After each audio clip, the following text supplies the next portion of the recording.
24న Europe పర్యటనకి Jagan దంపతులు షరతులతో CBI court అనుమతి అన్నటువంటి వార్తని హైలైట్ చేశారు. జగన్ యూరప్ టూర్కి వెళ్ళబోతున్నారు అన్నటువంటి విషయాన్ని. లేకపోతే 30 సంవత్సరాలుగా అవరోధాలే.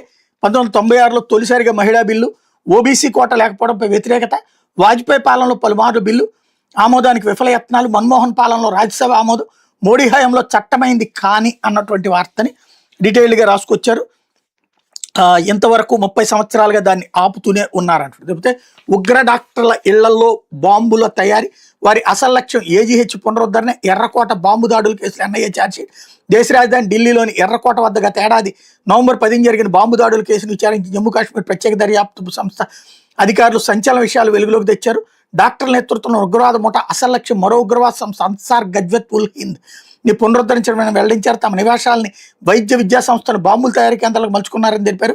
అత్యంత సులభంగా లభించే ముడి పదార్థాలను వినియోగించి ట్రై అసిటోన్ ట్రైపరాక్వైడ్ వంటి పేలుడు పదార్థాలను తయారు చేస్తున్నట్టు గుర్తించామని పేర్కొన్నారు. ఈ కేసుకు సంబంధించి తాజాగా దాఖలు చేసిన ఛార్జ్షీట్లోని కీలక అంశాలను వెల్లడించారన్నటువంటి వార్తని హైలైట్ చేశారు. దేశవ్యాప్తంగా